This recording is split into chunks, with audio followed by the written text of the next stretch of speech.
Hey everybody out there. Hope y'all are doing good.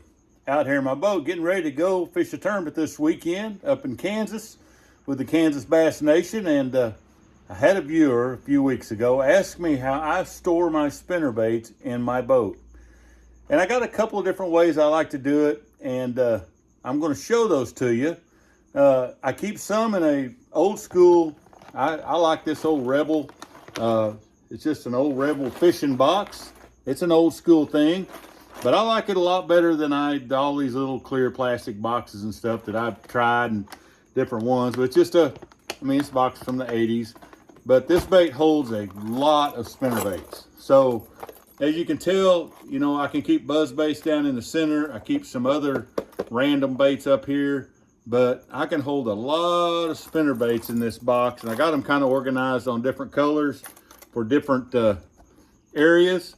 And so, and I kind of adjust this box some. This keeps the majority of my spinnerbaits for all seasons. And then I adjust it some for the seasons. I may add in the spring a whole row of 3/4 ounce and bigger Colorado blades that I might slow roll and things of that nature. And then, you know, I always keep buzz baits and some other 1/4 ounce and some other odd stuff in here. It's just a little open area that I keep some baits in. This box works good for me. This is the exact same box my dad had when I was a kid. So it's got a lot of good memories, but it works extremely well. So, you know, why mess with something that already works great? So this is my main box I keep the bulk in. And I'm gonna tilt this camera down and show you the other way I store them. So my front storage on my old Ranger is kind of odd, but so this box just slides right down in here. But on most bass boats, you have this ridge right here that runs along most of your storage boxes.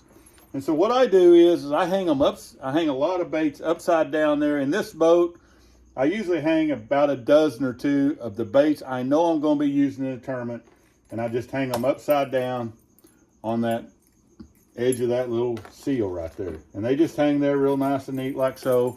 You can kind of see them there, just hanging there on that. And so ones I know I use all the time, I keep them right there.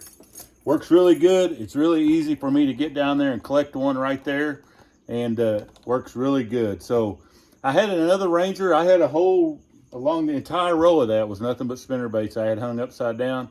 The blades hang down away from the skirts. It leaves the skirt also hanging upside down.